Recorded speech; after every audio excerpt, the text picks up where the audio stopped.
అదే RTV app వార్తల్ని క్షణాల్లో చదివే అవకాశం ఉంటుంది. ఒక న్యూస్ పేపర్, ఒక టెలివిజన్ ఛానల్ మీ చేతుల్లో ఎప్పుడూ ఉంటాయి. కృతజ్ఞతలు ప్రత్యేకంగా మోడీ గారికి, సెంట్రల్ లీడర్షిప్కి, స్టేట్ లీడర్షిప్కి, కరీంనగర్ ప్రజలకు, కార్యకర్తలకు అందరికీ పేరు పేరున ధన్యవాదాలు.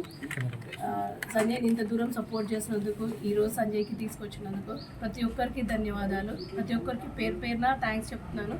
ప్రతి ఒక్కరికి రుణపడి ఉంటాను. Thank you. సెంట్రల్ మినిస్టర్ అండి, ఎట్లా అనిపిస్తుంది?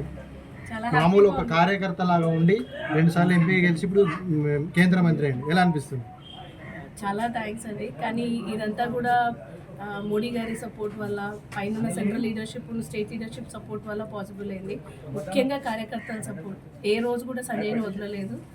ఎప్పటికీ ఇలాగే వాళ్ళ సపోర్ట్ ఉండాలి, కరీంనగర్ ప్రజలు సపోర్ట్ ఉండాలని కోరుకుంటున్నాను. Thank you so much. అంటే దాదాపు రాజకీయంలో తిరుగుతా అంటే కొంచెం కుటుంబానికి దూరంగా ఉంటుంది, అప్పుడు ఎట్లా బాధపడుతుంది? నేను ఎప్పుడు బాధపడలేదండి, బట్ నేను సపోర్ట్ చేయాలని అనుకున్నాను తనని. ఇది చాలా పెద్ద ఆనర్.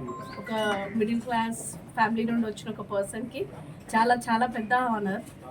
ప్రతి నిమిషం ప్రతిదీ బికాస్ ఆఫ్ పీపుల్, ప్రజల వల్లే పాసిబుల్ అయింది, కార్యకర్తల వల్లే పాసిబుల్ అయింది. ఇప్పటికీ వాళ్ళ ప్రేమనే సంజయ్ని నడిపిస్తుంది. Thank you.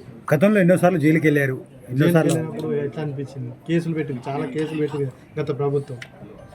ఏదైనా తనని మోటివేట్ చేసిందండి. ఎన్నిసార్లు జైలుకి వెళ్తే అన్నిసార్లు మోటివేట్ అయినాడు.